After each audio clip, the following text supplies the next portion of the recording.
हरि ओम।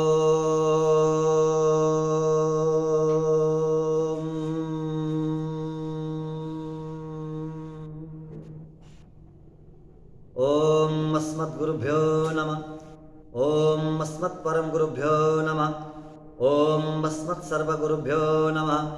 श्रीमते रामानुजाय नमः। लक्ष्मीनाथसमारम्भां नाथयामुनमध्यमाम् अस्मदाचार्यपर्यन्तां वन्दे गुरुपरम्पराम्। काश्यपान्मयसञ्जातं नारायणपदाश्रितं श्रीमन्नारायणं वन्दे यतीश्वरश्रियाजुषम्।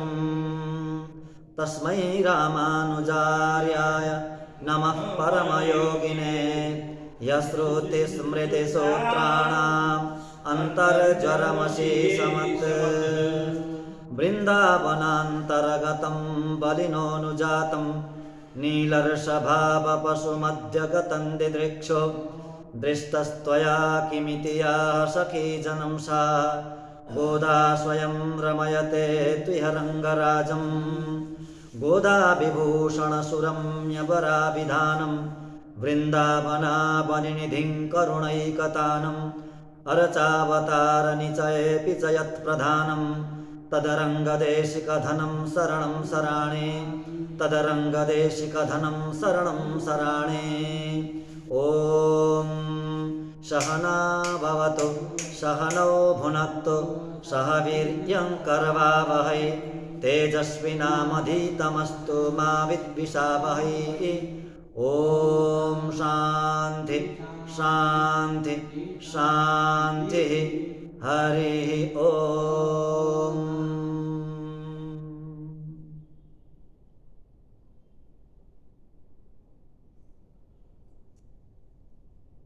बोल श्री गोदारंगमन्नार भगवान को, श्री लक्ष्मी नारायण भगवान को, श्री लक्ष्मी वेंकटेश भगवान को, श्री लक्ष्मी हयग्रीव भगवान को, मुक्ति नारायण भगवान को, भाष्यकार रामानुज स्वामी जी महाराज को, समस्त आलवार आचार्यहरू को, श्रीमन्नारायण रामानुजीयर स्वामी जी महाराज को, श्रीमन्नारायण रामानुज चिन्नजीयर स्वामी जी महाराज को, समस्त आचार्य वृंद को, धनुर्मास महोत्सव को, जगत जननी गोदा आमा को, तिरुप्पावै दिव्य प्रबंध को, समस्त भक्त भागवत वृंद को जय जय श्रीमन्नारायण, जय जय श्री गोदारंग, जय जय श्री राधेश्याम गोविंद।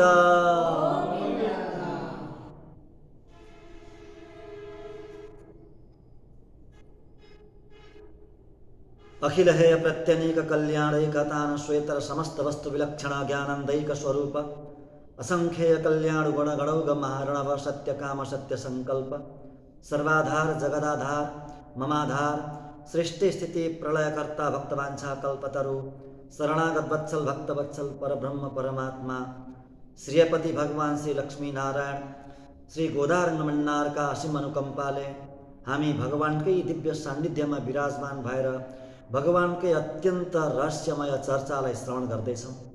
जीवनको अपूर्व लाभलाई हामी हासिल गर्दैछौँ। यो जगतमा हामी व्यापार गर्न आएका हौँ। व्यापारीले कहिले पनि घाटा खानु हुँदैन, घाटाको व्यापार गर्नु हुँदैन। व्यापारमा लाभ नै हुनुपर्छ।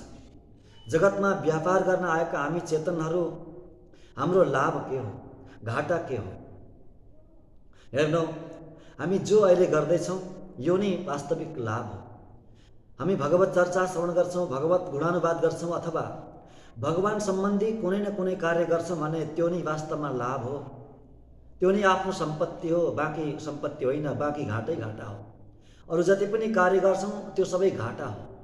भगवानलाई बिर्सिएर संसारका जति पनि कार्यविधिहरू हामी गर्छौँ त्यो सबै घाटा हो। चाहे हामीले अथाह सम्पत्ति कमाउँछौँ, संसारको सम्पत्ति, परन्तु त्यो अपार घाटा नै हो।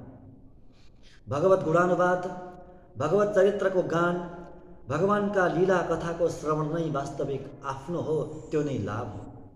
आफ्नो कमाई त्यही नै हो, लिएर जाने पनि त्यही नै हो, बाँकी साथमा केही पनि जाँदैन। हामी भगवानका अत्यन्त निर्हेतुक कृपाले कतिसम्मको ठुलो कृपा हेर्नु, भगवानकै यस्तो दिव्य सन्निधिमा बसेर न कुनै बाधा छ न कुनै अडचन छ। त्यो कृपा भगवानको कृपाको एउटा घेराभित्र बसेर भगवानको कृपाको सुरक्षाले सुरक्षित भएर हामी भगवानकै चरित्र श्रवण गर्छौँ र आत्मविभोर हुन्छौँ। कतिसम्म कृपा गर्नुहुन्छ भगवानले। यो संसारमा रहउन्जेलसम्म कमाउनु पर्ने सम्पत्ति पनि यही हो, पुरुषेन अर्थित पुरुषार्थ। यो पुरुषार्थ नै हो, मोक्षको पुरुषार्थ यही नै हो, मोक्षको अनुभव यही नै हो। जगतमा यो शरीरले अनुभव गर्ने मोक्षानन्द ब्रह्मानन्द यही त हो नि। धनुर्मास चल्दैछ, आज 5 दिन पनि बित्दैछ धनुर्मासको। सूर्यनारायण धनुर राशिमा प्रवेश गरेको मास धनुर्मास र गोदामाजीले एउटा अद्भुत विलक्षण व्रत गरेको मास धनुर्मास। गोदामाजी भन्दा अगाडि कसैले पनि यस्तो व्रत गर्नु नै भएन छ।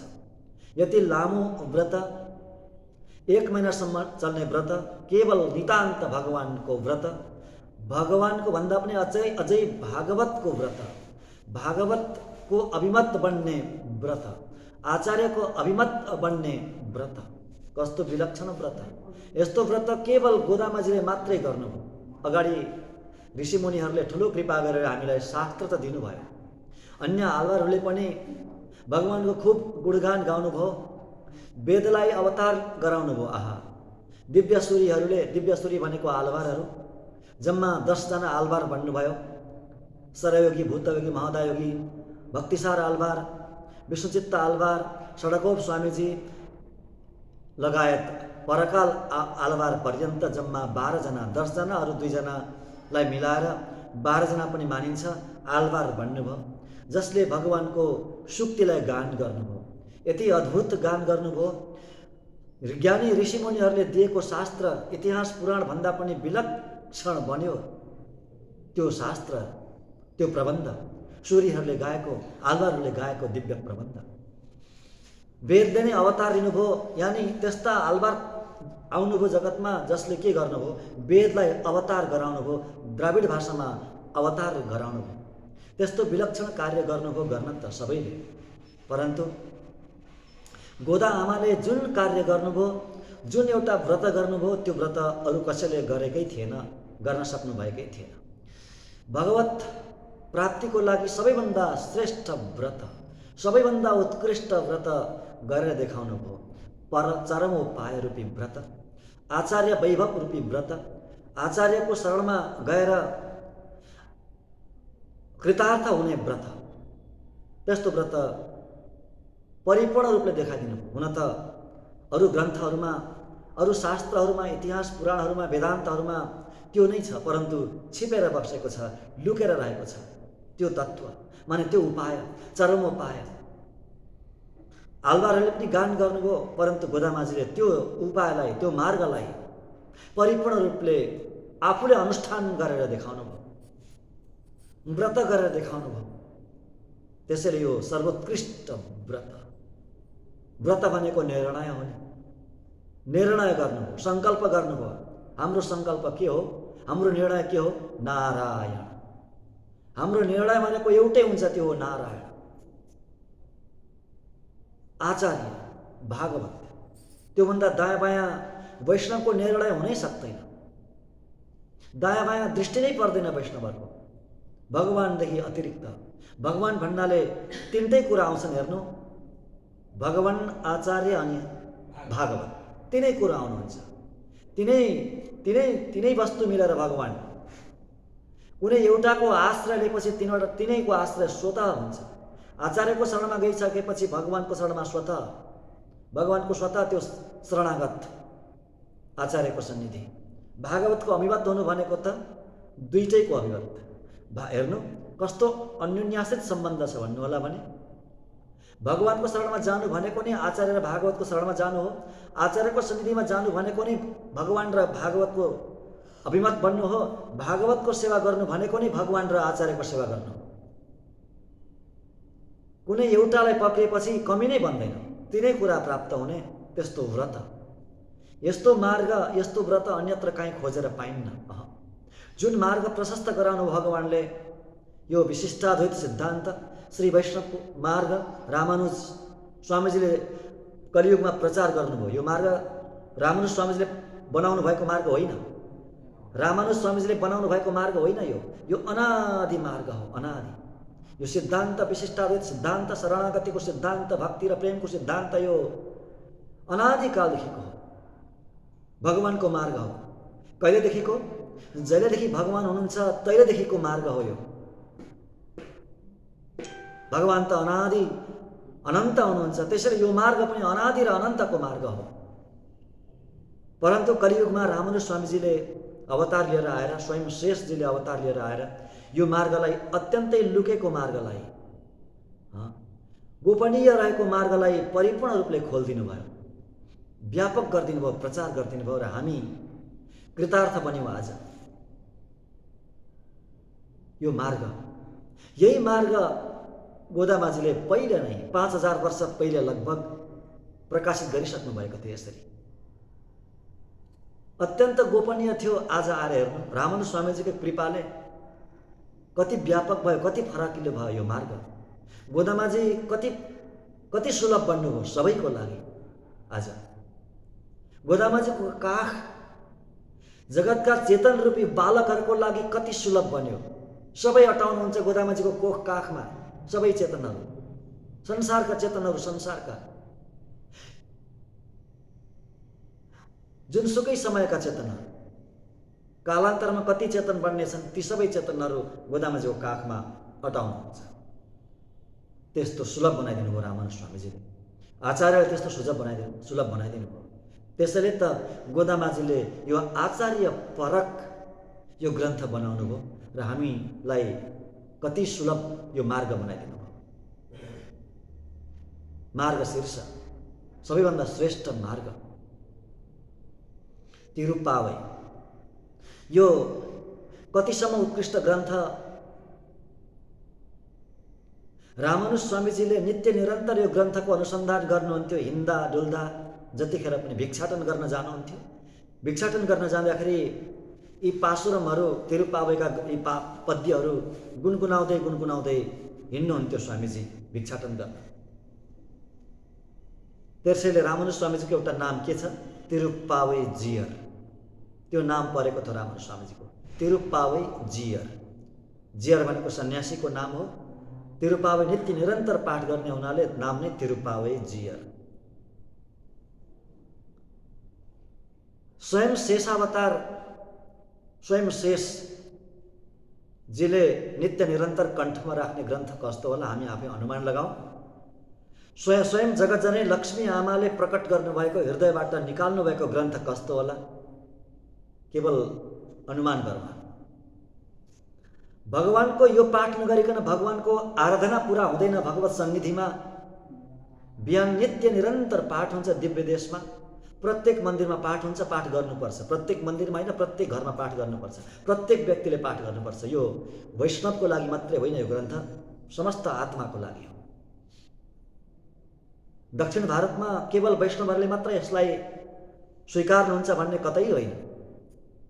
दक्षिण भारतमा सबैले स्वीकार्नुहुन्छ, सबैले पाठ गर्नुहुन्छ तिरुप्पावै। सबैले यो व्रत गर्नुहुन्छ, धनुर्मासको व्रत। मार्गडी तिङ्गल भन्नुहुन्छ यो महिनालाई अत्यन्त आदरले गौरवले हेर्नुहुन्छ सबैले। मैले एकजना परम विद्वान जसले त्रिपुण्ड धारण गर्नुभएको थियो, त्रिपुण्ड धारण गरेर तिरुप्पावै पाठ गरेको देखेको छु दक्षिण भारतमा।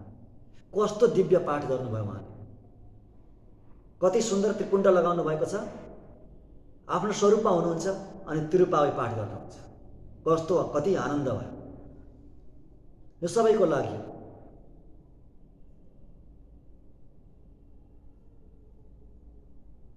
भगवानको मार्ग प्रशस्त गरिदिनु भएको लक्ष्मीजी सबैको हुनुहुन्छ। भगवानको मार्ग त सबैको हो नि, भगवान पनि सबैको हुनुहुन्छ होइन। त्यसैले हामी यस्तो अद्भुत विलक्षण ग्रन्थको स्वाध्याय गर्दैछौँ, हामी चिन्तन मनन गर्दैछौँ। यो धनुर्मासको अत्यन्त पुनित उपलक्ष्यमा भगवान् लक्ष्मी नारायणको सन्निधिमा बसेर लक्ष्मी नारायण भगवान्कै गुणगान हामी गाउँदैछौँ। हामीले चारवटा गाथाहरूको आस्वादन गरिसक्यौँ, पहिलो, दोस्रो, तेस्रो, चौथो। हिजोको गाथामा गोदामाजीले मेघ पर्जन्य देवलाई आदेश दिनुभयो। द्रवन्ती दैत्य नमन्ती देवता प्रणमन्ती देवता भने अनुसार भगवानका भक्तहरूलाई भगवानले नि प्रणाम गरे, देवताहरूले पनि प्रणाम गर्नुहुन्छ, नमस्कार गर्नुहुन्छ, आदेश मान्नुहुन्छ। भागवतहरूले वैष्णवहरूले हामीलाई पनि केही काम लगाए हुन्थ्यो, आदेश दिए हुन्थ्यो भनेर देवताहरू प्रतीक्षारत बस्नुहुन्छ। त्यसैले पर्जन्य देवलाई आज्ञा दिनुभयो यथेष्ट पर्याप्त वर्षा गराउनको लागि यो धनुर्मास महिनाभरि कन्जुसाइ नगरिकन, अलिकति पनि कन्जुसाइ नगरिकन वर्षा गराउनको लागि प्रार्थना गर्नु। त्यसको स्वापदेशमा हामीले साह्रै सुन्दर स्वापदेश श्रवण गऱ्यौँ। बादल भनेको आचार्य नै हुनुहुन्छ, वर्षा गराउनुहुन्छ बादलले। आचार्यले पनि उपदेशको वर्षा गराउनुहुन्छ, कृपाको वर्षा गराउनुहुन्छ। त्यसैले अब आउनु हामी आजको गाथामा प्रवेश गरौँ।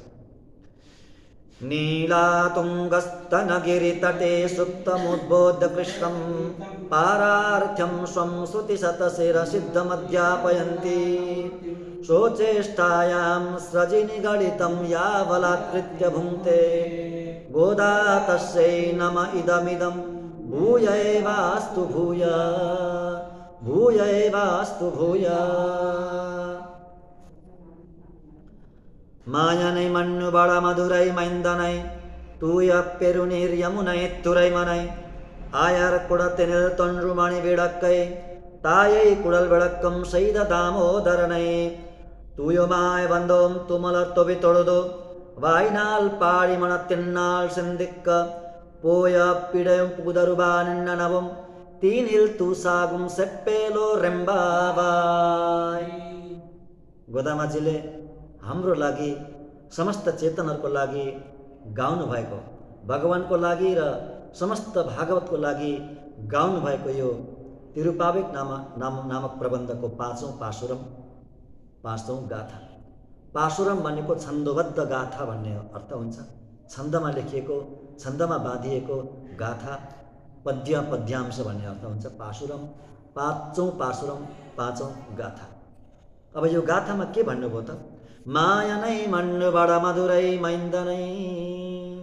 मायनै अत्यन्त मायावी, अति आश्चर्यमय चेष्टा गर्ने, मन्नुबड मधुरै मैन्दनै स्थिर उत्तर मथुरामा अवतार लिने भगवानलाई। बड मधुरै भनेको उत्तर मथुरा, उत्तर मथुरामा जन्म लिने युवा, अत्यन्त सुन्दर, मैन्दनै भनेको सुन्दर युवा भगवानलाई। अनि कस्तो भन्दा तुय पेरुनीर यमुनै तुरै मनै। तुय भनेको अत्यन्त पवित्र, पेरुनीर भनेको जल, यमुनै तुरै मनै अत्यन्त पवित्र जल भएको यमुनाको किनारमा बस्ने भगवानलाई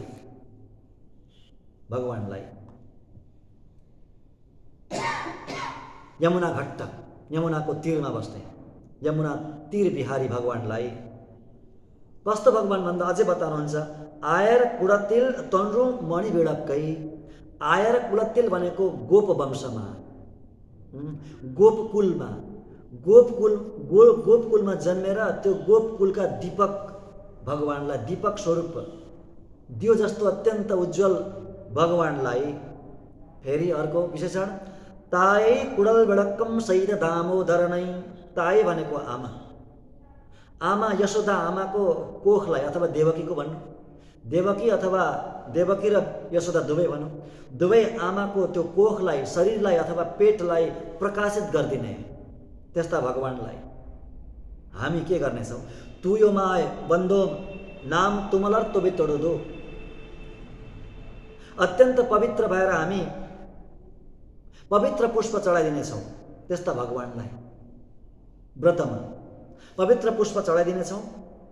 अनि फेरि वाइनाल वाइनाल पाडी मत्तिन्नाल सिन्दिक्क वाइनाल पाडी वाइनाल भनेको मुखले पाडी भनेको कीर्तन गर्नेछौँ हामी कीर्तन गर्छौँ अनि मनातिन्नाल भनेको मनले सिन्दिक्क भनेको चिन्तन गर्छौँ त्यस्ता भगवानको मुखले गान गर्छौँ अनि मनले चिन्तन गर्छौँ यदि त्यस्तो गर्यौँ भने हाम्रो के हुन्छ भन्दा पोय पीडयो पुग्दरु बानिन्ड नभौँ समस्त अपराध पाप नाश भएर जान्छ रहँदैन अलिकति पनि रहँदैन तिनिल तुसागम सेप्पेलो रेम्बाबाय त्यो पाप कसरी नाश हुन्छ भन्दा जसरी आगोमा रुई राखिदिने भने अथवा रुईको ढेरलाई रुईको थुप्रोमा आगो लगाउने भने कति छिटो त्यो नाश हुन्छ त्यो रुई त्यति नै छिटो त्यसरी नै हाम्रो पाप पनि नाश हुनेछ हे गोपी हो यो व्रत हामीले गर्यौँ भने यसरी गर्यौँ भने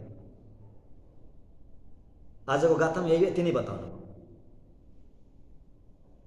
हामी के गर्छौँ यसको केही व्याख्या श्रवण गर्छौँ माया नै भन्नु बडा मधुरै मैन्दनै माया नै भनेको मायावी अत्यन्त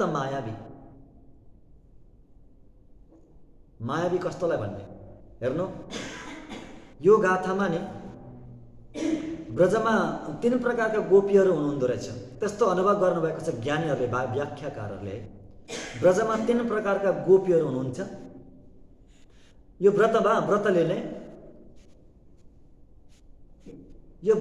3 प्रकारका गोपीहरू हुनुहुन्थ्यो कोही नीतिशास्त्रविद हुनुहुन्थ्यो नीतिशास्त्रलाई जान्ने कोही इतिहास पुराणलाई जान्ने वाली हुनुहुन्थ्यो इतिहास पुराणविद हुनुहुन्थ्यो भने कोही चाहिँ साहित्यविद हुनुहुँदो रहेछ साहित्य शास्त्रलाई जान्ने हुनुहुँदो रहेछ र कोही चाहिँ यी तीन प्रकारका हुनुहुन्थ्यो र अर्को कोटिका पनि हुनुहुन्थ्यो वेदान्त शास्त्रमा निपुण गोपी पनि हुनुहुँदो रहेछ ज्ञानीको अनुभव हो यो सबै ज्ञानीहरूले रस बगाउनु भएको यो हैन रस अलङ्कार गर्नुभएको हैन केही गोपीहरूले के गर्नुभयो आशंका गर्नुभयो 3 प्रकारका गोपीले आशंका गर्नुभयो व्रतमा कस्तो आशंका गर्नुभएछ भने हामी यस्तो अद्भुत व्रत त गर्दैछौँ 1 महिनासम्म चल्ने लामो व्रत धनुर्मासको व्रत परन्तु यो व्रतको बीचमा कुनै विघ्न बाधा नआउला भन्न सकिन्न नि किनभने हाम्रो पनि कर्म छ प्रारब्ध छ बाधा अडचन भनेको कर्म र प्रारब्धले आउने हो पापको फल नै हो त बाधा भन्ने अडचन भन्ने हाम्रो पनि अपराध बनेको होला पाप होला हाम्रो पनि त्यसैले बीचमा बाधा आयो भने के गर्ने यो शंका गर्ने 3 प्रकारका गोपी हुनुहुन्थ्यो सबभन्दा पहिला नीतिशास्त्रविद गोपीहरूले भन्नुभएछ के भन्नुभएछ श्रेयांसी बहु विघ्नानि भवन्ति महतामपि भन्नुभएछ महान पुरुषहरूको लागि पनि विघ्नहरू आउँछ शुभ कर्ममा विघ्नहरू आउँछ भगवान रामलाई आएन र विघ्न आयो भगवान कृष्णलाई पनि कति विघ्न आयो त्यस्तै महान पुरुष ऋषिमुनिहरूलाई कति धेरै विघ्न आएको हामी श्रवण गर्न पाउँछौँ त्यसैले महापुरुषहरूलाई पनि शुभ कर्ममा कल्याणकारी कर्ममा विघ्न आउँछन् कि हाम्रोमा नआउला त नीतिशास्त्रविद गोपीहरूले यस्तो खालको शंका प्रकट गर्नु अर्का थरीका गोपी हुनुहुन्थ्यो साहित्य शास्त्रविद उहाँहरूले पनि एउटा शंका प्रकट गर्नुभयो उहाँहरूले के भन्नुभयो भने एउटा हात्ती थियो एउटा भ्रमर थियो त्यो भ्रमर के गरेछ भने कमलको पुष्पमा गएछ रस मकरन्द पान गर्नको लागि सरोवरमा सुन्दर फुलेको कमल त्यो भ्रमर त्यहाँ गएछ कमलभित्र बसेछ जति भित्र गयो उति रस पाउँदै गयो उसले भित्र गएर परिपूर्ण पर्याप्त अघाउजी तृप्त हुने गरी उसले त्यो रस पान गर्यो मकरन्दलाई पान गर्यो कमलको मकरन्दलाई अरविन्द मकरन्दलाई पान गरेर ती लट्ठ भयो उठ्नै सकेन उड्नै नसक्ने स्थिति भयो अनि के सोचेछ भने यही सुत्छु म आज रात्रि भोलि उज्यालो भइहाल्छ रात्रि कमल खुम्चिन्छ दिउँसो फक्रिन्छ हैन रात्रि सूर्य अस्त भइसकेपछि कमल मुकुलित हुन्छ सूर्यको उदय भएपछि फेरि विकसित हुन्छ ठीक छ त्यो भ्रमरले सोचेछ ठीक छ यो कमल मुकुलित भए पनि होस् केही छैन यही सुत्छु म बिहान उज्यालो भइहाल्छ सूर्य उदय भइहाल्छ सूर्य उदय भइसकेपछि कमल पनि विकसित हुन्छ अनि म उडेर जाउँला त्यही सुत्यो सुतेपछि भयो के त भन्नु होला भने रात्रि एउटा हात्ती आयो। हात्ती आएर त्यो कमलको नाललाई सुनले निमेटेर स्वाट्टै खाइदियो। अब त्यो नालै खाइसकेपछि भ्रमरो के भयो हैन, त्यो भन्नै पर्दैन। भ्रमरो गयो हात्तीको पेटमा। यस्तो विघ्न आयो त्यसलाई। के भन्नुहुन्छ? रात्रि गमिष्यति भविष्यति सुप्रभातम् भास्वानुदेश्यति हसिष्यति पंकजश्रीः इत्थं विचिन्तयति कोशगते दुरेफे हा हन्त हन्त नलिनी गज उज्जहार। हा हन्त हन्त नलिनी गज उज्जहार। हा हन्त हन्त अत्यन्त आश्चर्य प्रकट गर्नुहुन्छ। नलिनी गज उज्जहार, नलिनी भनेको त्यो नवकमलको डाँठलाई, गज भनेको हात्तीले उज्जहार निमोटेर चुडेर उखेलेर खाइदियो। त्यस्तो विघ्न आयो त्यो भ्रमरलाई भने हामीलाई पनि त त्यस्तै विघ्न केही आउला। साहित्यविद गोपीहरूले त्यस्तो शङ्का प्रकट गर्नु। अर्का थरीका गोपी हुनुहुन्थ्यो इतिहास पुराणमा विशारद, इतिहास पुराणका ज्ञानी पौराणिक गोपी हुनुहुन्थ्यो। उहाँहरूले भगवान रामको वनवासको प्रसङ्गलाई निकाल्नुभयो। ओहो, भगवान रामलाई कति ठुलो विघ्न आयो। रामको राज्याभिषेक भएन। राज्याभिषेक हुने निर्णय गर्नुभयो राजाले, परन्तु भएन। पिताजीको इच्छा थियो रामलाई राज्याभिषेक गराउने, कैकेयीको इच्छा थियो भरतको राज्याभिषेक गराउने, परन्तु दुवैको राज्याभिषेक भएन। राज्याभिषेक कसको भयो राज्याभिषेक? पादुकाको भयो। भगवानको चरण पादुकाको राज्याभिषेक भयो। हेर्नु त भगवानको संकल्प कस्तो हुन्छ। आहा, के भन्नुहुन्छ? रामे राज्यं पितुरभिमतं सम्मतं च प्रजानां माता बभ्रे तदिह भरते सत्यवादी ददौ च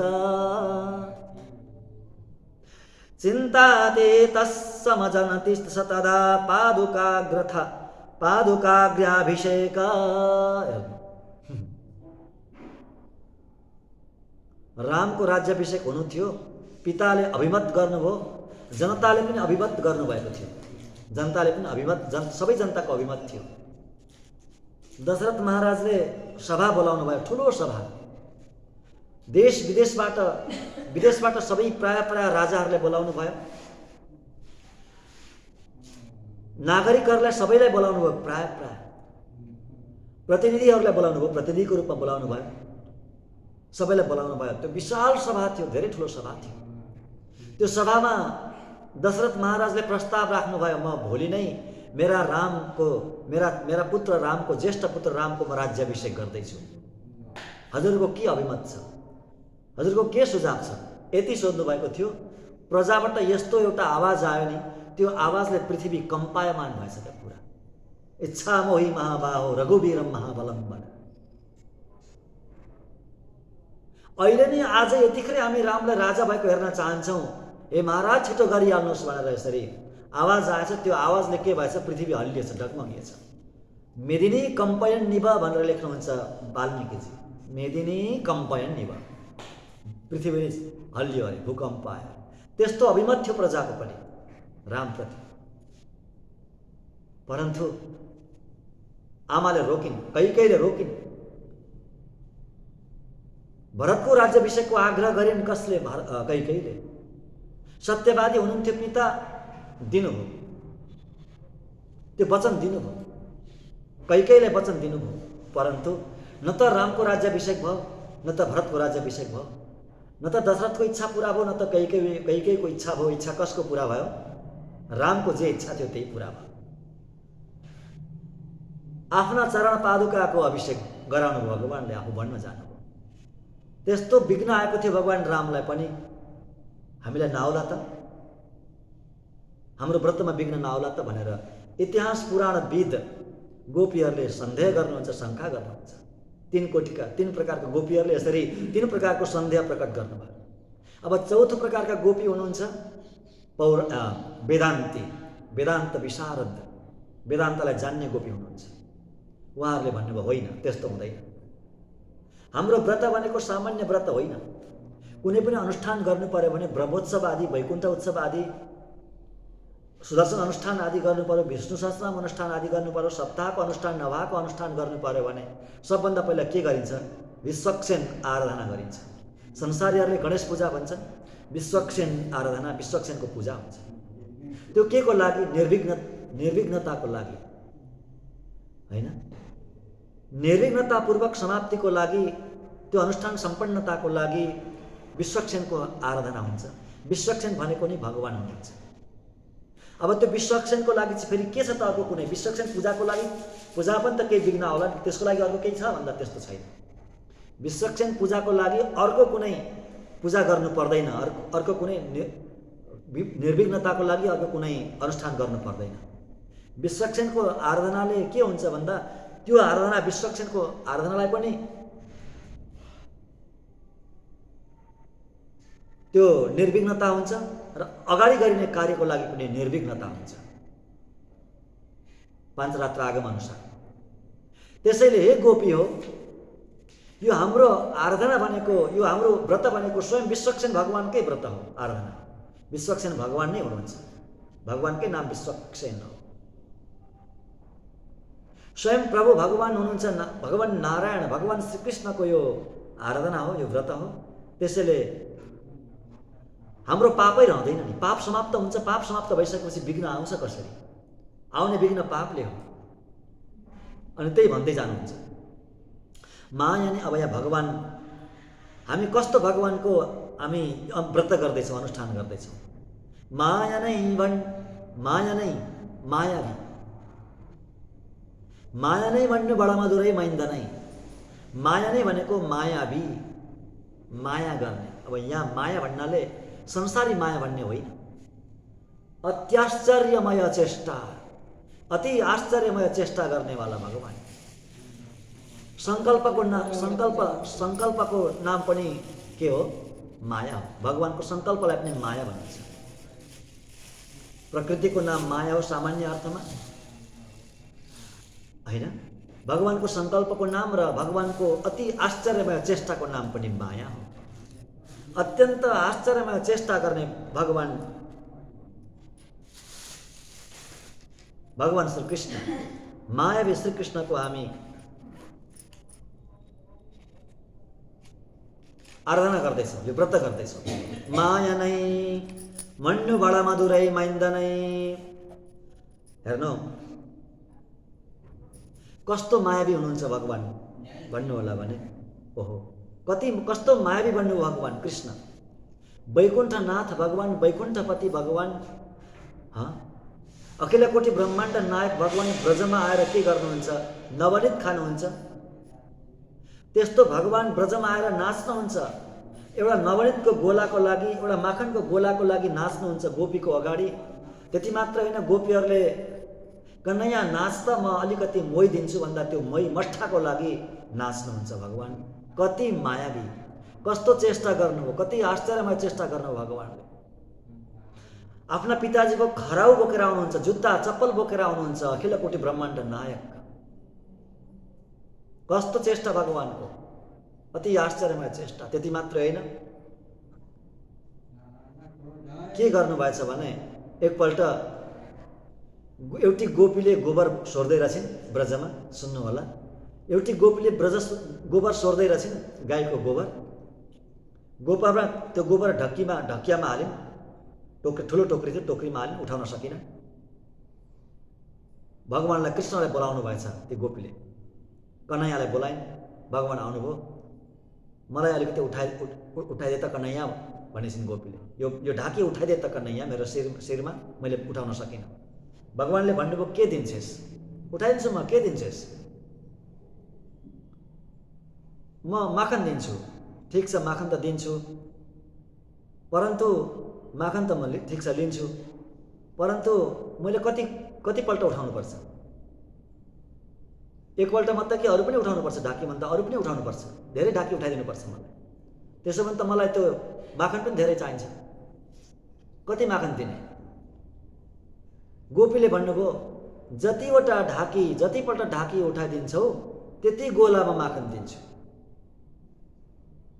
गोपीले भन्नुभयो। ठिक छ, भगवान् खुसी हुनुभयो, म उठाइदिन्छु। उठाउन लाग्नु भएको थियो, ए होइन नि एकछिन पख त, तिमीलाई हिसाब त आउँदैन।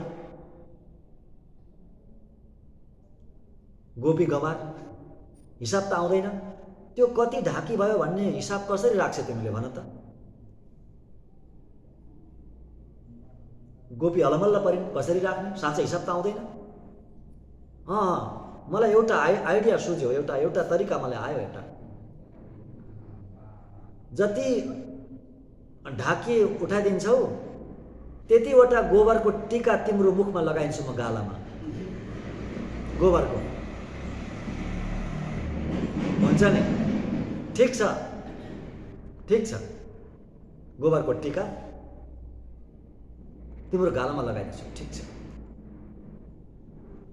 भगवान्ले उठाइदिनु भयो, एउटा टिको गालामा लगाइन्, गोबर फ्याँकेर आइन्, फेरि अर्कोपल्ट उठाइदिनु भयो, अर्को टिका, पुरा मुखमण्डल, भगवान्को मुखमण्डल गोबरको टिकाले भरियो। भगवान् यति सुन्दर, यति अद्भुत देखिनुभयो, यति अद्भुत, माया नै यस्तो चेष्टा गर्ने भगवान्, अति आश्चर्यमय चेष्टा गर्ने कृष्ण रूप भगवान्को, त्यसैले माया नै। अरे जन्मिँदै अत्यन्त आश्चर्यमय जन्म भएको थिएन र भगवान्को? तमद्भुतम बालक मम्बुजे क्षणम, अद्भुत बालकको जन्म भएको थियो। शङ्खचक्र गदाधारी भगवान्, पीताम्बरधारी भगवान्, आभूषणले आभूषित बालक, अद्भुत बालकको जन्म भएको थियो। भगवान् रामले शङ्खचक्र नलिकन आउनुभएको थियो। भगवान् राम अवतारमा भगवान् दुई भुजले आउनुभएछ, शङ्खचक्र नलिकन आउनुभएछ भगवान् राम। परन्तु भक्तले देखेछन् भगवान् रामलाई शङ्खचक्रले युक्त देख्नु भएछ क्या? कोही भक्तले, कसले? मन्दोदरीले देख्नु भएछ।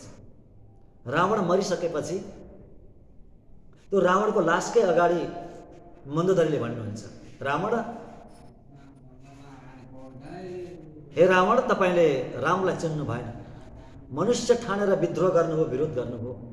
साक्षात् परब्रह्म परमात्मा विष्णु नारायण हुनुहुन्छ। के भन्नुहुन्छ? तमसा परमोधाता शङ्खचक्र गदाधर भन्नुभयो भगवान्कै अगाडि। भगवान्लाई खिन्नता भएछ, साह्रै खिन्न हुनुभएछ भगवान्। ओहो, यसरी भक्तले मलाई मेरो असली रूप देख्नुभयो, आज मन्दोदरीले मलाई मेरो असली रूप देख्नुभयो, शङ्खचक्र धारी देख्नुभयो, मैले नली आएछु भनेर पश्चाताप भएको थियो अरे भगवान्लाई। अब अर्कोपल्ट आउँदा चाहिँ म जन्मिँदै शङ्खचक्रसहित जन्मिन्छु भनेर भगवान्ले त्यही सङ्कल्प गर्नुभयो र तमद्भुतम बालक मम्बुजे क्षणम, जेलमा भगवान् शङ्खचक्र लिएरै जन्मिनु भएको थियो, चतुर्भुज रूपले जन्मिनु भएको थियो, प्रकट हुनुभएको थियो। त्यसैले माया नै अत्यन्त आश्चर्यमय चेष्टा गर्ने भगवान्। आहा, एउटा साह्रै सुन्दर प्रसङ्ग छ हेर्न। चठकोप आलवारले अनुभव गरेको प्रसङ्ग हो यो प्रसङ्ग कहीँ कुनै इतिहासमा छैन, कुनै पुराणमा छैन, कतै पाइन्न। परन्तु हाम्रा आलवारले कतिपय यस्ता चिज अनुभव गर्नुभएको छ जो पुराणमा छैन। परन्तु पुराणहरूले पनि भेट्न नसकेका, इतिहास पुराणले पनि भेट्न नसकेका त्यस्ता विलक्षण अनुभव गर्नुभएको छ हाम्रा आलवारहरूले। कति सुन्दर, कति दिव्य रसको अनुभव गर्नुभएको छ, त्यो रस बगाउनु भएको छ। चठकोप आलवारले आफ्नो दिव्य प्रबन्ध तिरुविरुत्तम नाम गरेको प्रबन्धमा एउटा साह्रै सुन्दर प्रसङ्ग बताउनुहुन्छ, गाउनु भएको छ प्रसङ्ग। भगवान्को अवतारको रहस्य के हो भनेर, भगवान् कृष्णको अवतारको रहस्य के हो, किन अवतार लिएर आउनुभएको भगवान् कृष्ण, के को निमित्त के गर्न आउनुभएको जगतमा, त्यो बताउनु भएको छ। कति सुन्दर, कति दिव्य, कति रसिलो छ। वाह! के भएछ भने वैकुण्ठमा भगवान् विराजमान हुनुहुन्थ्यो सिंहासनमा भगवान् वैकुण्ठमा विराजमान हुनुहुन्छ, नित्य हुनुहुन्छ उहाँ।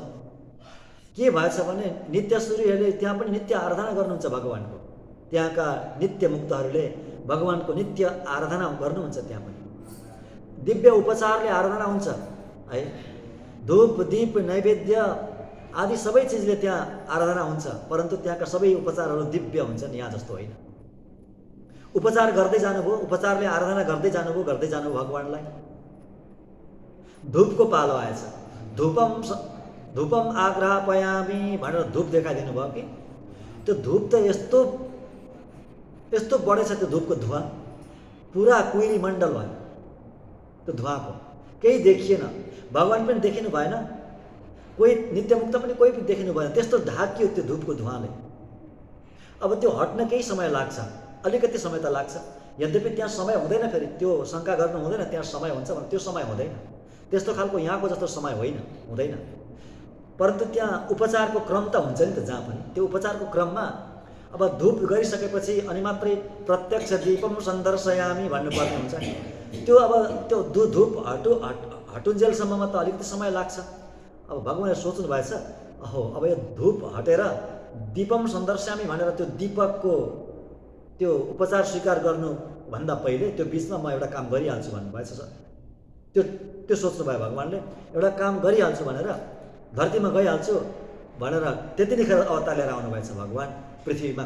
कृष्ण अवतार, भगवान कृष्णको रूपमा अवतार लिएर आउनुभयो ब्रजमा।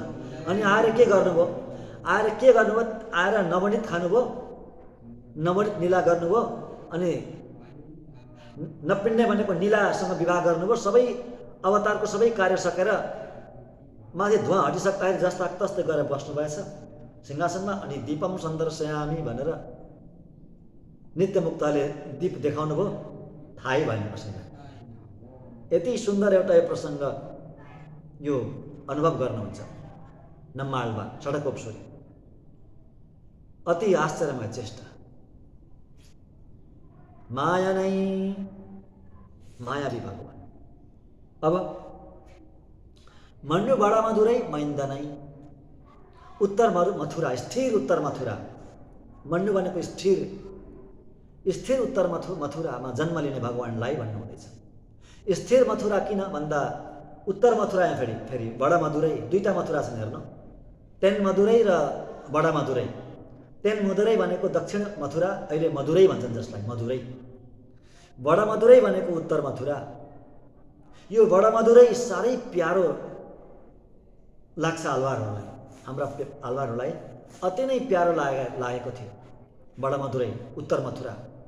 गान गर्नुभएको छ सबैले, गोदामाजीले, परकालसुरीले, षडकोपसुरीले, आलवारहरूले गान गर्नुहुन्छ बडा मधुरै भनेर, उत्तर मथुरा, जहाँ गोपी भगवान त हुनुहुन्थ्यो नै, गोपीहरू हुनुहुन्थ्यो, जहाँ गोपी हुनुहुन्थ्यो। गोपीको चरणरज अझै पनि छ। गोपीले टेकेको रजले नै त्यो चरणरजको त्यति महिमा भएको हो क्या। भगवानले त अन्यत्र पनि टेक्नु भएन र, अयोध्यामा पनि टेक्नु भयो। अयोध्याको रज भनेर कसैले मान्नुहुन्न, अयोध्याको रज भन्नुहुन्न, ब्रजको रजकै महिमा छ। अन्यत्र पनि भगवान अवतार लिएर आउनुभयो, त्यहाँ पनि भगवानले टेक्नुभयो, परन्तु रज ब्रजकै मानिन्छ। किन? गोपीको रज त्यो भगवानको मात्रै होइन, गोपीको रज, गोपीको चरणको रज। त्यसैले बडा मधुरै, उत्तर मथुरा जो नित्य निरन्तर भगवानको सम्बन्धले सम्बन्धित छ, भगवानसँग सम्बन्धित छ।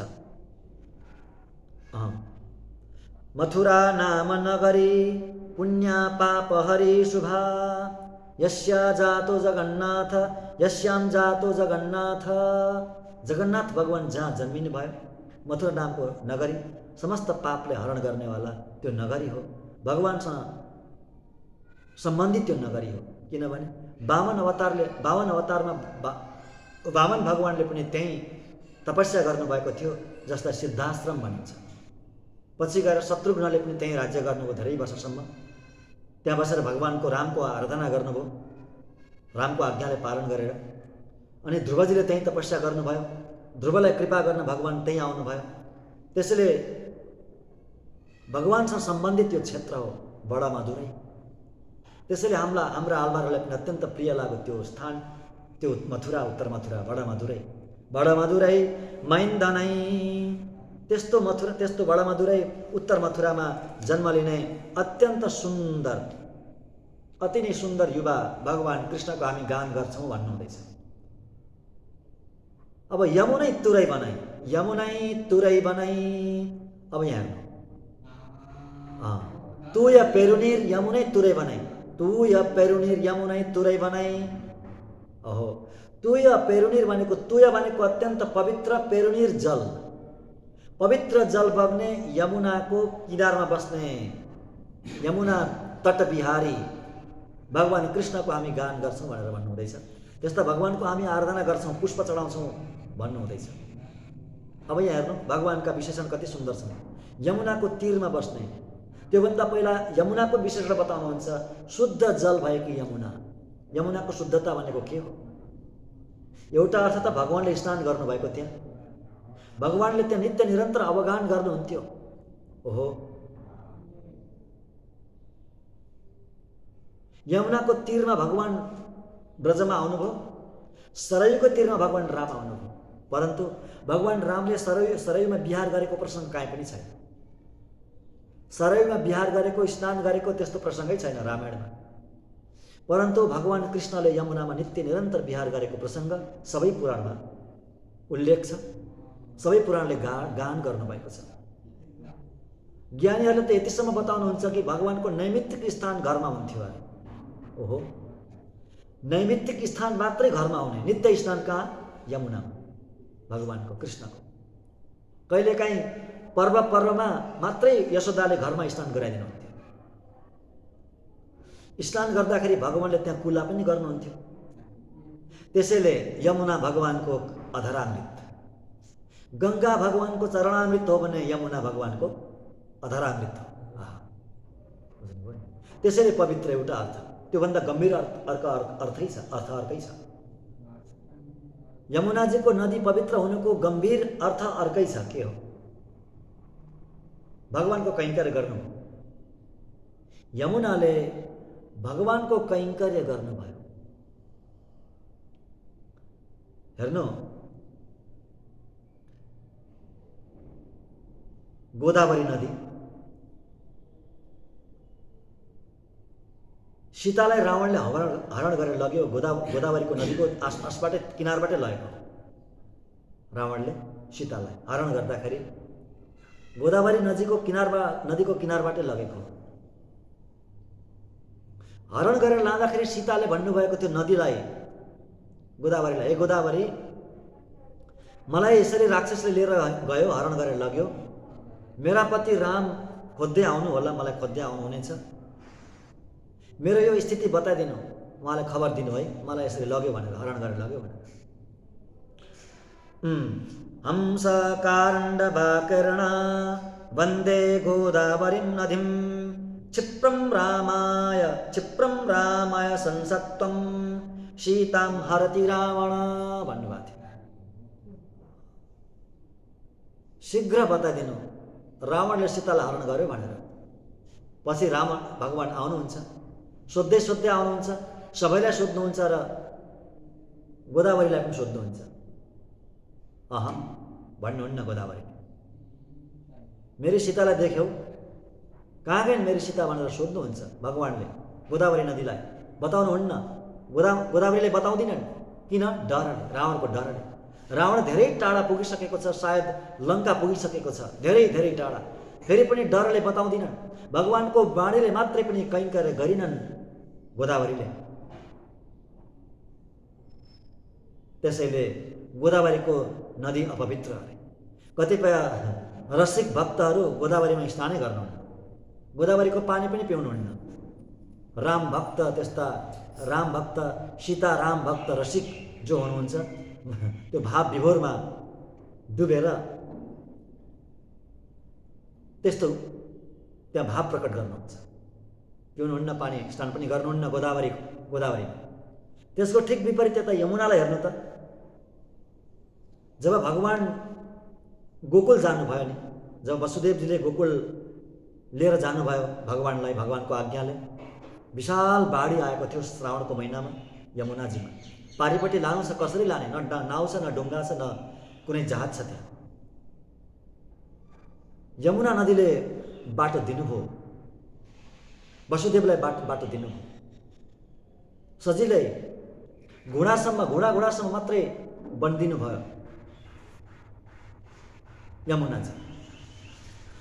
यमुनाजीलाई कुनै डरै भएन। यमुनाजी त हेर्नु कंसको किल्ला भएर बग्नुहुन्छ, कंसको दरबारको किल्लाबाट नै दरबारलाई छोएर बग्नुहुन्छ, फेरि पनि कुनै डरै भएन। निर्धक्क भएर भगवानको सेवा गर्नुभयो। कसले? यमुनाजी। त्यसैले यमुना नदी पवित्र नदी। भक्तवत्सल भगवानको त्यसैले पवित्र नदी।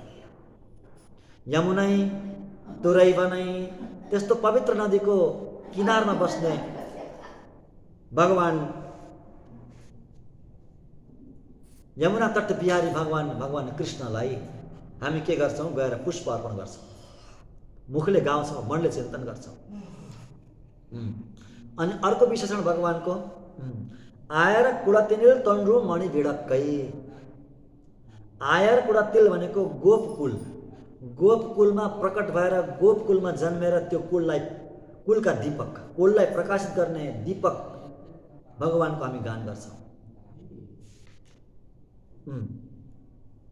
हेर्नु, यहाँ दीप भनेको के हो? प्रकाश हो। प्रकाश भनेको के को प्रकाश हो भन्नु त?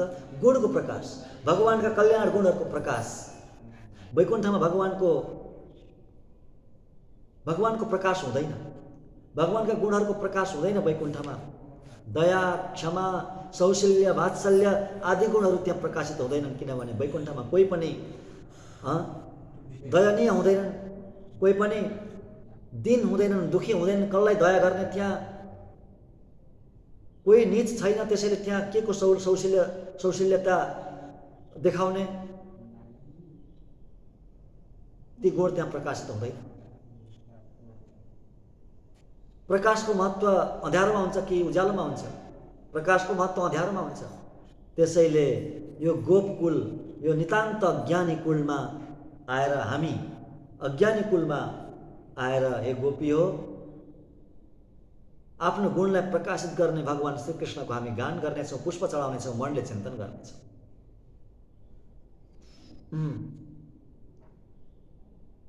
आमाको देहलाई, आमाको शरीरलाई प्रकाशित गरिदिने, आमाको कोखलाई, आमाको जठरलाई प्रकाशित गरिदिने दामोदर भगवान। दामोदर लीला कति सुन्दर लीला छ है। दामोदर लीला यशोदाले बाँध्नुभयो भगवानको पेटमा, ओखलीमा बाँध्नुभयो, पेटमा बाँधेर त्यो डोरीले ओखलमा बाँधिदिनु भयो। परन्तु भगवानलाई त्यो कति प्यारो लाग्यो, कति प्यारो। ओहो, त्यो डोरीको डाम कहिले पनि भगवानले मेटाउनै चाहनु भएन। डोरीको डाम किन मेटाउनु भएन? त्यो बन्धन प्रेमको बन्धन थियो। अति मानुष स्तवमा पुरै स्वामीजीले बताउनुहुन्छ क्या, प्रेमनाथ दाम परिणाम जुषाव बन्ध। प्रेम रूपी डोरीले बाँधिनु भयो। त्यो डोरी कुनै डोरी थिएन, त्यो डोरी त साक्षात प्रेम थियो, यशोदाको प्रेम थियो। यो दामोदर लीलालाई अत्यधिक मात्रामा गान गर्नुभएको छ ज्ञानी भक्तहरूले, रसिक भक्तहरूले साह्रै गान गर्नुभएको छ। षठकोप सुरी त षठकोप आल्वा ब्रह्माल्वा षठकोप स्वामी त 6 महिना बेहोस हुनुहुन्थ्यो। एकपल्ट मात्र होइन, कईपल्ट बेहोस हुनुभयो, समाधिस्थ हुनुभयो यो भगवानको यो लीलालाई, दामोदर लीलालाई चिन्तन गरेर। हेर्नु, अन्य पनि अरू कति त्यस्ता भक्त हुनुहुन्थ्यो, त्यस्ता प्रेमी हुनुहुन्थ्यो, कसैको त प्राणै गएको छ। हेर्नु, यो कलियुगकै भर्खरकै घटना हो, 30-35 वर्ष अगाडिकै घटना हो। जगन्नाथपुरीमा एक बाई बस्नुहुन्थ्यो, एक आमा बस्नुहुन्थ्यो, वृद्ध आमा हुनुहुन्थ्यो। नित्य निरन्तर कथा श्रवण गर्नुहुन्थ्यो उहाँ, नित्य त्यहाँ कथा हुन्थ्यो। पण्डितले कथा गर्नुहुन्थ्यो, कुनै पण्डितजीले, र नित्य कथामा गएर बस्नुहुन्थ्यो, कथा श्रवण गर्नुहुन्थ्यो, कहिले नछुट्ने कथा। परन्तु एक दिन अत्यधिक बिमार हुनुभयो, स्वास्थ्य बिग्रियो, जान सक्नु भएन।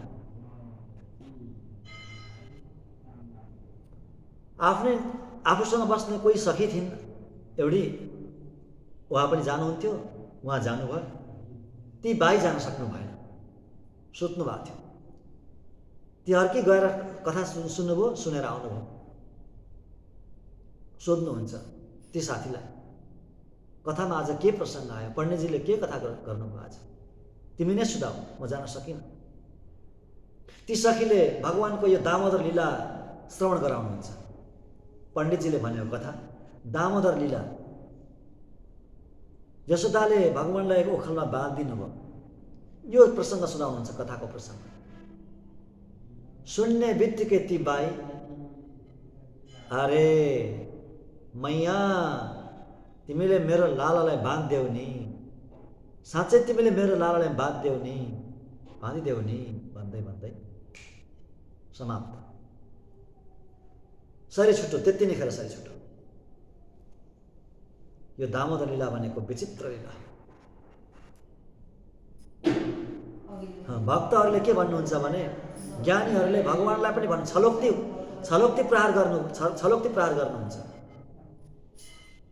हे प्रभु, हजुरले लीला त गर्नु, परन्तु यस्ता भक्तहरूको हृदयलाई विचार गरेर लीला गर्नु होला है। भक्तहरूको यस्तो अत्यन्त कोमल हृदयलाई विचार गरेर लीला गर्नु होला। उहाँको प्राणान्त नहोस्, त्यसो दशा नहोस् न। दामोदर लीला, त्यस्ता दामोदर भगवानको हामी के गर्नेछौँ? हामी गान गर्नेछौँ, पुष्प चढाउनेछौँ। यस्ता भगवानलाई अब हेर्नुहोस्, त्यस्ता भगवानलाई हामी अत्यन्त शुद्ध पुष्प लिएर गएर पुष्प अर्पण गर्नेछौँ। शुद्ध पुष्प।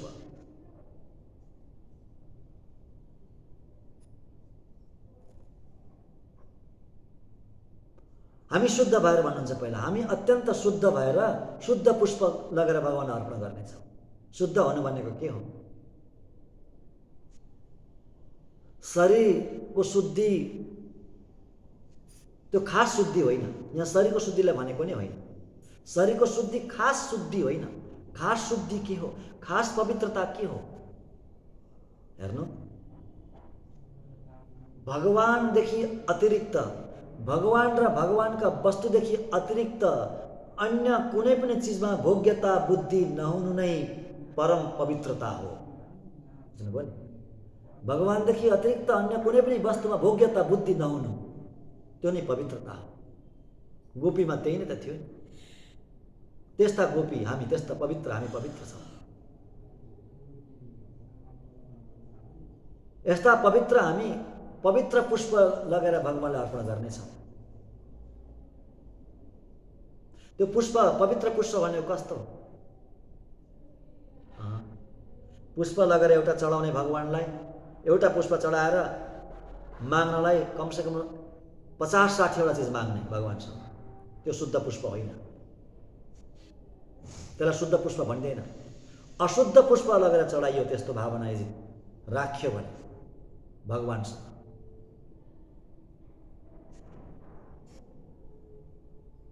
भगवानको वस्तु भगवानलाई अर्पण गर्ने, भगवानको वस्तु भगवानलाई अर्पण गर्ने। यहाँ भगवानको वस्तु भन्नाले आफू पनि भगवानको वस्तु हो। शरीर, मन, बुद्धि, आत्मा नै भगवानको वस्तु हो। त्यो सबै के गर्ने? आत्मा निवेदन गर्ने भगवानलाई। अनि मात्रै परम पवित्र, अनि मात्रै पवित्र।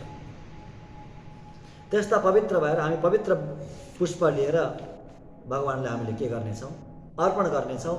अनि भगवानलाई पुष्प अर्पण गरेर हामी भगवानको गान गर्नेछौँ।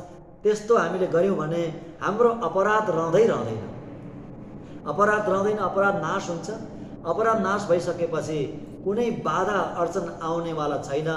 पाप कसरी नाश हुन्छ भन्दा तिल तुसागुम सेप्पेलो रेम्बाबाई। तिल भनेको आगो, आगोमा परेको रुई जस्तै समस्त हाम्रो प्रारब्ध, हाम्रो कर्म, अशुभ भनेको पाप सबै नाश भएर जान्छ भन्नु। त्यसैले कुनै विघ्न आउँदैन भनेर यसरी भन्नुहुन्छ गोदामाजी। सन्देहलाई, त्यो सन्देह थियो, त्यो सन्देहलाई के गर्नुहुन्छ? समाधान गर्नुहुन्छ। गोपीहरूको सन्देहलाई समाधान गर्नुहुन्छ। यो थियो अन्यापदेश, रसिलो, रसै रसले भरिएको यो रस। कति मिठो, कति आनन्द श्रवण गर्दाखेरि। अब हामी अलिकति के गर्नेछौँ?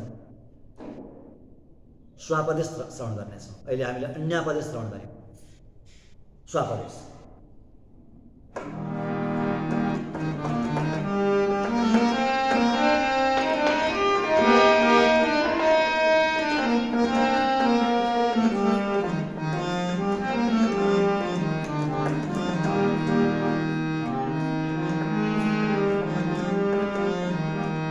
श्री गोदा श्री रंगनाथ हरे, जय श्री गोदा,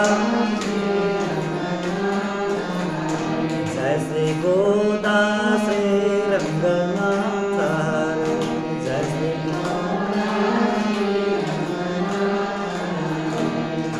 जय जय वेंकटनाथ हरे, जय जय वेंकटनाथ, जय जय वेंकटनाथ हरे, जय जय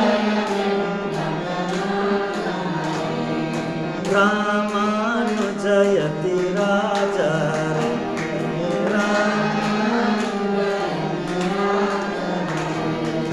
रामानुजयति राज हरे,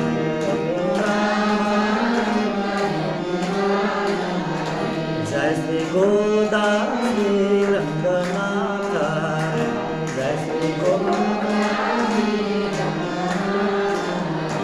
जय श्री गोदा श्री रंगनाथ हरे, जय श्री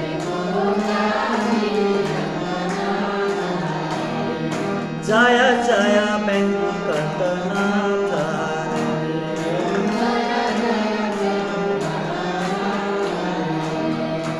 जय जय वेंकटनाथ हरे, जय जय रामानुजयति राज हरे,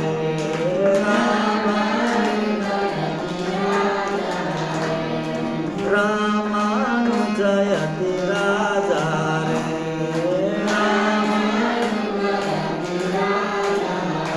जय श्री गोदा श्री रंगनाथ हरे, जय श्री, जय श्री गोदा श्री रंगनाथ हरे, जय श्री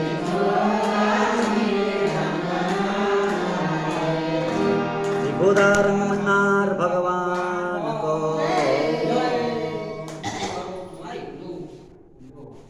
अब हामी स्वापदेश श्रवण गर्नेछौँ। भगवानको नाम जप्नाले, भगवानको कीर्तन गर्नाले, भगवानलाई प्रणाम गर्नाले समस्त पाप नाश भए जस्तै आचार्यको नाम जप्नाले, आचार्यको कीर्तन गर्नाले, आचार्यको सन्निधिसम्म जानले पनि त्यसरी नै समस्त पाप नाश हुन्छ। यसको धन्यार्थमा जति विशेषण बताउनु भगवान कृष्णको अन्यापदेशमा त्यो सबै आचार्यमा आरोपित गराउनुहुन्छ। स्वापदेशमा भगवान कृष्ण नै आचार्य नै भगवान कृष्ण हुनुहुन्छ। माया नै अत्याश्चर्यमय चेष्टा गर्ने भगवान जस्तै आचार्य पनि हुनुहुन्छ। अति आश्चर्यमय चेष्टा गर्नुहुन्छ। हेर्नु, रामानुज नुतनदादिमा एउटा श्लोक छ, त्यो श्लोक बताउनुहुन्छ, एउटा स्तुति रङ्गामृत कविले। पार्तान अरु समयङ्गल पदैप्प इप्पारमोडोदुम पोर्तान पुगडकोण्डो पुन्मै इनन हिडैतान पुगुन्दो तीर्तान इरिबिनै तीर्तो अरङ्गन सेय तारणयोर्वार्तान इवै एम इरामानुजन सेयुम अद्भुतमे, सेयुम अद्भुतमे। अद्भुत कर्म गर्ने वाला, अद्भुत कर्म गर्ने रामानुज स्वामीजी मेरा आचार्य। कस्तो अद्भुत कर्म गर्नुभयो, कस्तो आश्चर्यमा चेष्टा गर्नुहुन्छ रामानुज स्वामीजीले। के गर्नुहुन्छ? सबभन्दा पहिला त यसको अर्थ यहाँ बताउनुहुन्छ। आफ्नो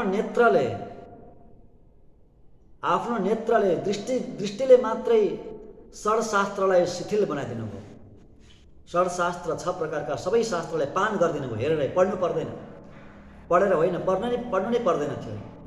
स्वयं शेषजीले के को पढ्ने, के को अध्ययन गर्ने, केवल दृष्टिले हेरेर नै षड्शास्त्रलाई शिथिल बनाइदिनु भयो, सबै पान गर्नु।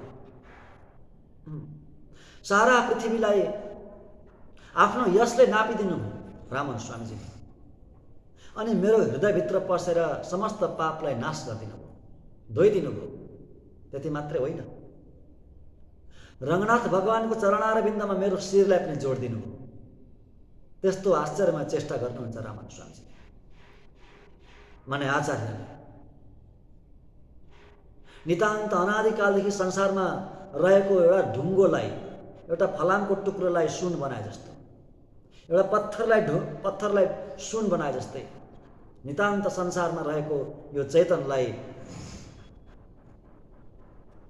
महामणिमय मण्डपमा पुर्याएर त्यहाँ नित्यमुक्तको हाराहारीमा राखिदिनुहुन्छ आचार्यले।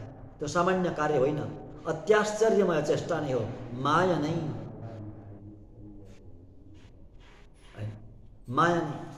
बडा मधुरै मैन्दनै, बडा मधुरै उत्तर मथुरामा जन्म लिने। मथुरा भनेको के हो?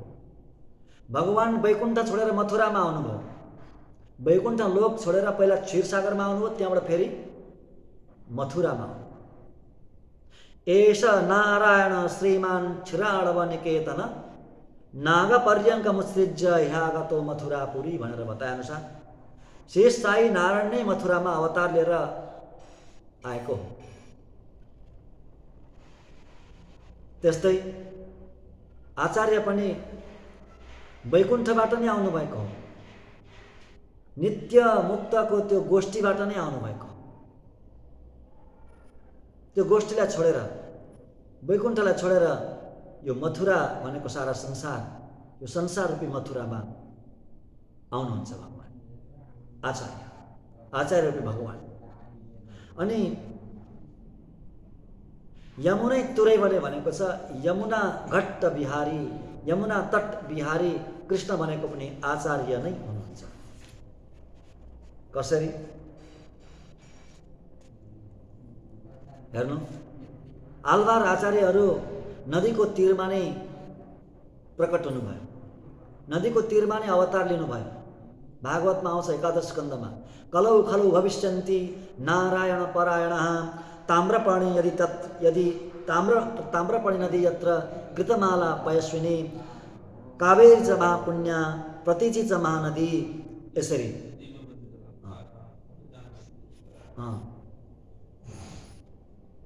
यस्ता नदीको किनारमा अवतार लिनुभयो आलवारहरूले, आचार्यहरूले। त्यसैले यहाँ यमुना भन्नाले ती सबै नदी भन्ने बुझ्नु पर्यो। त्यो नदीको तीरमा आचार्यको अवतार भयो। त्यसैले यमुना तट बिहारी आचार्य नै हुनुहुन्छ।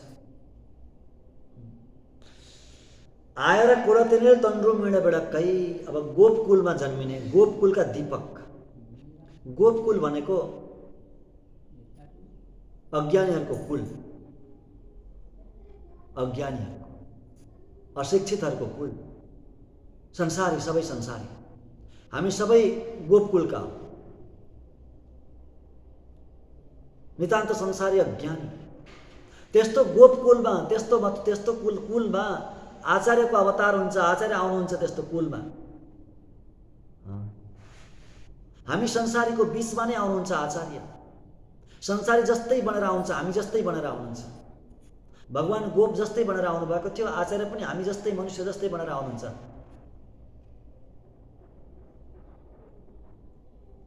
अनि दीपक भनेको प्रकाशवाची शब्द हो। दीपकले के गर्छ? प्रकाश दिन्छ। आचार्यले के गर्नुहुन्छ? प्रकाश दिनुहुन्छ। के को प्रकाश? ज्ञानको प्रकाश दिनुहुन्छ। अब यहाँ प्रकाश, दीपक भनेको प्रकाश हो। प्रकाशको सबैभन्दा ठुलो स्रोत भनेको के हो? सूर्य। सूर्य सबैभन्दा ठुलो दियो हो, दीपक हो। आचार्यलाई सूर्यसँग दाँजेको छ। हेर्नुहोस्, दाँज्नु भएको छ ज्ञानीहरूले आचार्यलाई। कसरी? तस्मै नमो बकुल भूषण भास्कराय। भास्कर भनेको सूर्य। त्यस्ता षडकोप सूर्य रूपी भास्कर भनेको सूर्यलाई नमस्कार छ भन्नुहुन्छ। अनि कलयामि कलिध्वंसम कविम लोक दिवाकरम। दिवाकर भनेको सूर्यकै नाम हो। त्यस्तै श्रीमान आविर्भूत भूमौ रामानुज दिवाकर। रामानुज रूपी सूर्य संसारमा जन्म भएको हो।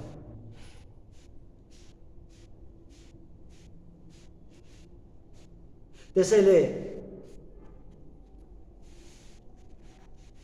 दीपक भनेको पनि आचार्य नै हुनुहुन्छ। हामी संसारीको बीचमा आउनुभएका दीपक आचार्य। गोपकुल भनेको ज्ञानले हीन पशु जस्तै, जसरी ब्रजमा ब्रजमा के थिए? गाईहरू थिए होइन? ब्रजमा गाई थिए, त्यहाँ भगवान आउनुभयो, गाई हेर्नुभयो। गाई भनेको पशु नै हो। संसारको हामी सबै पशु, हामी बीच आचार्य आउनुहुन्छ हामीलाई हेर्नको लागि, हाम्रो रक्षा गर्नको लागि आचार्य आउनुहुन्छ। तायै कुडल बेडक्कम सहित दामोदर नै, तायै कुडल बेडक्कम सहित दामोदर नै। आमाको त्यो पेटलाई, आमाको मध्य भागलाई, गर्भलाई प्रकाशित गरिदिने दामोदर भगवान भनेको पनि आचार्य हुनुहुन्छ। यहाँ आमा भनेको के हो? आमा भनेको मन्त्र है। आमा भनेको मन्त्र हो। माता गुरु पिता भनेको छ। गुरु पिता हुनुहुन्छ भने मन्त्र माता हुनुहुन्छ। अब बीच भाग भनेको मन्त्रको बीच भाग, अष्टाक्षरीको बीच भाग, गायत्रीको बीच भाग। मन्त्र दुईटा छन्। प्रधान मन्त्र जगतमा दुईटा मात्रै छन्। हेर्नु, प्रधान मन्त्र दुईटा छन्, गायत्री र अष्टाक्षरी, बस। यो मन्त्रको बीच भाग, गायत्रीको पनि बीच भाग र अष्टाक्षरी पनि बीच भाग। अब त्यो बीच भाग भनेको के हो भन्ने कुरो चाहिँ त्यो मन्त्रार्थ श्रवण गर्नुपर्छ। मन्त्रार्थ श्रवण गर्ने सज्जनहरूले थाहा पाउनुहुन्छ, जान्नुहुन्छ, बोध गर्नुहुन्छ। बीच भाग भनेको के हो, त्यसको अर्थ के हो? त्यो बीच भाग भनेको पनि प्रधान हुन्छ। मन्त्रको बीच भागमा जे छ त्यो नै मन्त्रको सार हो। मन्त्रको अर्थ पनि त्यही हो। त्यसैले माता भनेको मन्त्र, त्यसको बीचमा बस्ने भगवान भनेको आचार्य नै हुनुहुन्छ। मन्त्रमा जन्मिनुहुन्छ आचार्य हो कि होइन? गायत्रीमै जन्मिनुहुन्छ आचार्य। गायत्रीमा जन्मेको नै हुनुपर्छ आचार्य। गायत्रीमा जन्मिने हुन्छ आचार्य। दुईटी आमा, भगवानका दुईटी आमा। भगवान कृष्णले दुईटी आमा किन बनाउनु भयो? यशोदा र देवकी र यशोदा दुईटी आमा बनाउनु भयो। त्यसको रहस्य के छ? एउटै रात्रिमा दुईटी स्त्रीलाई आमा बनाउनु भयो। यसको गम्भीर अर्थ छ। त्यो अर्थ हामी 25औं गाथामा श्रवण गर्नेछौँ। अरुत्ति मगनाय पिरन्दु भन्ने गाथा छ, 25औं गाथा। त्यो गाथामा पुरा मन्त्रार्थ छ। त्यहाँ हामी श्रवण गर्छौँ। अहिले यति जानु, हामी माता भनेको मन्त्र हुनुहुन्छ। मन्त्रको बीच भाग भनेको मध्य भाग हो, पेट हो, आमाको पेट हो। मन्त्र भनेको आमा हुनुहुन्छ। बीच भाग भनेको आमाको पेट हो।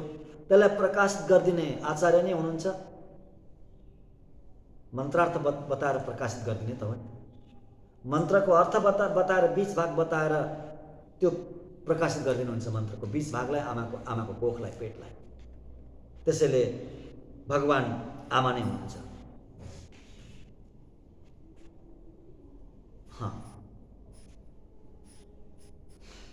अब दामोदर नै, दामोदर भनेको पनि भगवान, दामोदर भगवान भनेको पनि आचार्य नै हुनुहुन्छ। भगवानलाई यशोदाले डोरीले बाँध्नु भयो पेटमा, डोरी।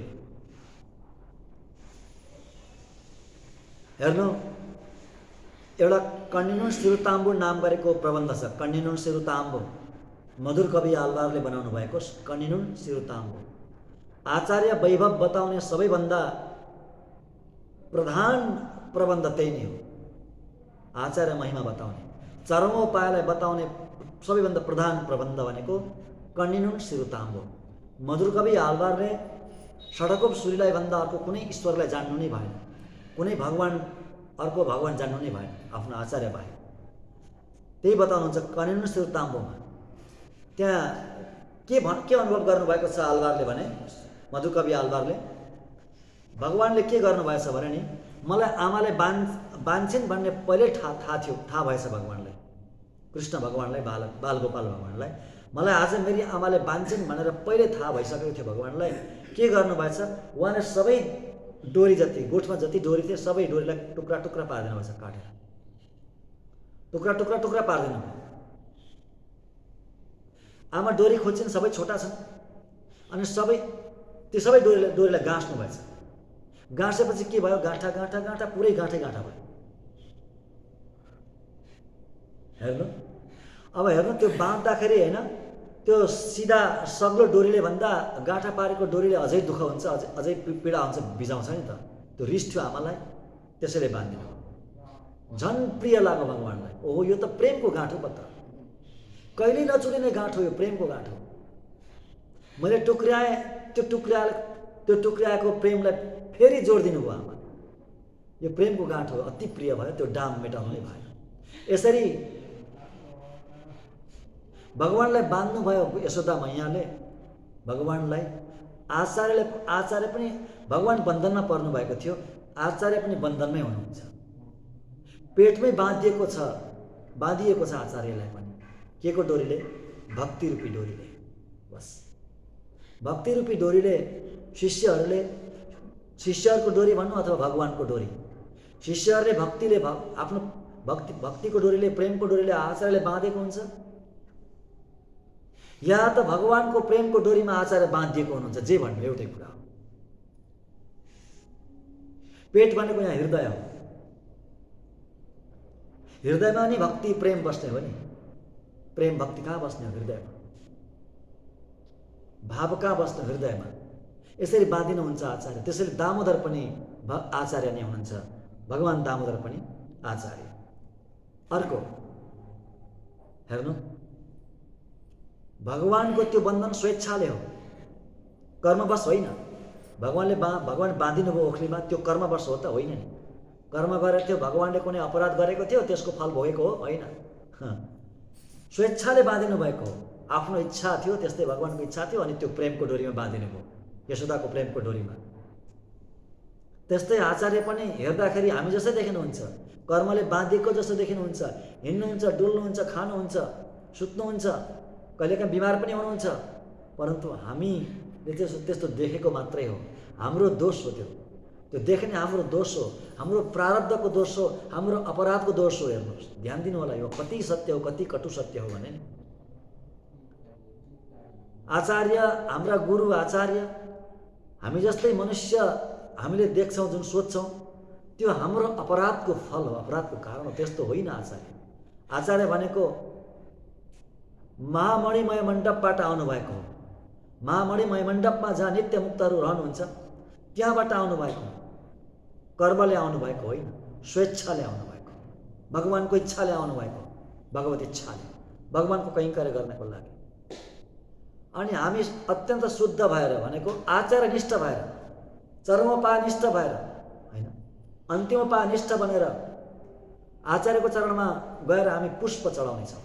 यहाँ पुष्प भनेको के हो? शुद्ध पुष्प चढाउनेछौँ। शुद्ध पुष्प भनेको के हो?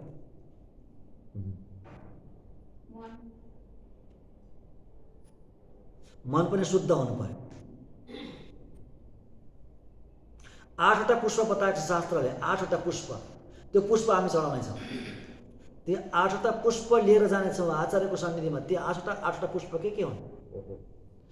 अहिंसा प्रथमं पुष्पम, पुष्पमिन्द्रिय निग्रह, सर्वभूतदया पुष्पम, क्षमा पुष्पम विशेषतः, ज्ञानं पुष्पं तप पुष्पं, ध्यानं पुष्पं तथैव च, सत्यमष्टविधं पुष्पं, विष्णु प्रीतिकरं भवेत्।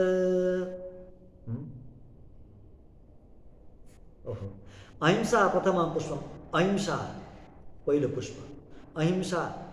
अनि इन्द्रियको निग्रह गर्नु अर्को पुष्प, सत्य बोल्नु अर्को पुष्प, क्षमा अर्को पुष्प, दया पुष्प, दान, तपस्या, ध्यान, ये 8वटा पुष्पहरू भगवानलाई अत्यन्त प्रिय लाग्ने पुष्प, भगवान विष्णुलाई अत्यन्त प्रिय लाग्ने पुष्प। यी 8वटा पुष्पहरू हामी चढाउनेछौँ आचार्यको सन्निधिमा। यी पुष्प लिएर जानेछौँ। पवित्र पुष्प भनेको नै हो।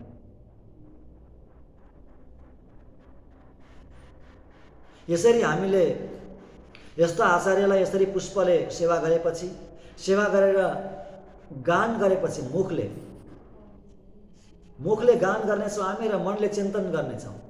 यस्तो आचार्यको गुणगान गर्नेछौँ र ध्यान पनि आचार्यको चरणकै गर्नेछौँ।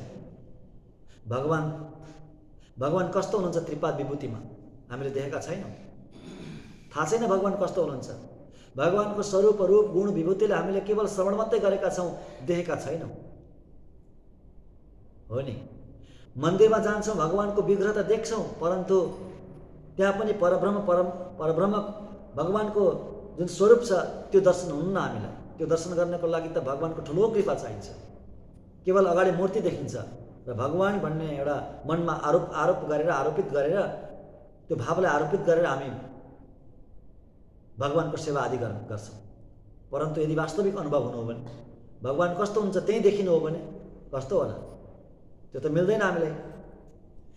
परन्तु हामीले के देखेका छौँ भन्दा हाम्रो आचार्यलाई अवश्य देखेका छौँ। हामीले आचार्य कस्तो हुनुहुन्छ त्यो हामीलाई थाहा छ, हामी कहिले पनि बिर्सिन्नौँ आचार्यलाई। उहाँको मुखारविन्द कस्तो थियो, अहिले हुनुहुन्छ भने अरू हुनु गइसक्नु भएको छ भए, धाम गइसक्नु भएको छ भने पनि कस्तो हुनुहुन्थ्यो हामीलाई हाम्रो मानस पलटमा सिधै आउनुहुन्छ। आँखा कस्ता थिए, मुखारविन्द कस्तो थियो, शरीर विग्रह कस्तो थियो, सबै त्यो छाप बनेर बसेको हुन्छ आचार्यको। त्यस्तो आचार्यको हामी चिन्तन गर्नेछौँ, ध्यान गर्नेछौँ। त्यही नै ध्यान हो, अरू केही गर्नु पनि पर्दैन। बस आचार्य निष्ठाले आफ्नो आचार्यको ध्यान गर्ने पुग्यो। भगवान अति नै गदगद हुनुहुन्छ, अति नै प्रसन्न हुनुहुन्छ। भगवान आफ्नो भक्त भन्दाखेरि, आफ्नो मात्र भक्त भन्दा पनि आचार्यनिष्ठ भक्तदेखि अति नै प्रसन्न हुनुहुन्छ भगवान रामले गुवाको हातको पानी खानु भएन, केही पनि खानु भएन। उहाँ गएर सबरीको हातको सबै भोजन गर्नुभयो, फलाहार गर्नुभयो। जातिले हेर्ने हो भने गुवाभन्दा अझै तल्लो जातिकी थिइन् सबरी। जातिको दृष्टिले हेर्ने हो भने सबरीभन्दा अझै तल्लो जातिकी, गुवाभन्दा अझै तल्लो जातिकी थिइन् सबरी। परन्तु भगवानले के गर्नुभयो, सबरीकै हातको खानुभयो, गुवाको हातको केही पनि लिनु भएन। त्यहाँ साह्रै ठुलो गम्भीर रहस्य बताउनुहुन्छ व्याख्याकारले। केवल आफ्ना मात्रै भक्त हुनुहुन्थ्यो गुहा सबरी, आचार्यनिष्ठ हुनुहुन्थ्यो, गुरु भक्ति नै हुनुहुन्थ्यो। त्यसैले अत्यन्त प्रिय हुनुहुन्थ्यो र उहाँको हातको सबै भगवानले भोग लगाउनु। यसरी आचार्य निष्ठालाई आजको गाथामा पनि गोदामाजीले बताउनु भयो। पुरै सबै 30वटा गाथाहरू, पुरै यो प्रबन्ध नै आचार्य परक प्रबन्ध हो। आचार्यको महिमा, आचार्यको महत्तालाई गुणगान गर्ने यो प्रबन्ध हो। हामी श्रवण गर्दैछौँ, गर्दै जानेछौँ। यो आजको गाथाको हामीले आनन्द पनि यसरी लियौँ। हामी जति उपस्थित हुन सक्यौँ, भगवानको कृपा हामीमा बन्यो र भगवानको इच्छा जसको छ त्यसले नै पाउने हो, भन्न पनि त्यसैले पाउने हो, श्रवण गर्न पनि उहाँहरूले नै पाउने हो। र हामीले यहाँ प्रत्यक्ष अगाडि बसेर जतिले दर्शन गऱ्यौँ, यो श्रवण गऱ्यौँ, हामी भगवानको कृपाका पात्र बन्यौँ र प्रविधिद्वारा, टेक्नोलोजीद्वारा जहाँबाट दर्शन हामी गर्दैछौँ, श्रवण गर्दैछौँ, हामी सबै भगवानका हौँ, भगवानका कृपाका हामी पात्र हौँ। र यसलाई हजुरहरूले अत्यन्त प्रीतिपूर्वक श्रवण गर्नुहोला र यो प्रसङ्गलाई, यो धनुर्मासको यो अत्यन्त दिव्य, यो रहस्यमय भगवानका भगवत चर्चालाई प्रत्यक्ष प्रसारद्वारा पनि श्रवण गरिरहनु भएको छ र युट्युब च्यानलद्वारा पनि श्रवण गर्न सकिन्छ। यसलाई युट्युब च्यानलमा पनि अपलोड गरिनेछ, श्रवण हजुरले गरिदिनु होला। र यो च्यानललाई यदि सब्सक्राइब गर्नुभएको छैन भने सब्सक्राइब गरिदिनु होला भन्दै आजको प्रसङ्गबाट बिदा हौँ। पुनः फेरि मिल्ने इच्छा गर्दै हस्त। जय श्रीमन्नारायण, जय जय श्रीमन्नारायण। भक्तवत्सल भगवान को, श्री गोदारंगमन्नार भगवान को, धनुर्मास महोत्सव को, जगतजननी गोदा आमा को, तिरुप्पावे दिव्य ग्रंथ को, समस्त भक्त भागवत वृंद को जय जय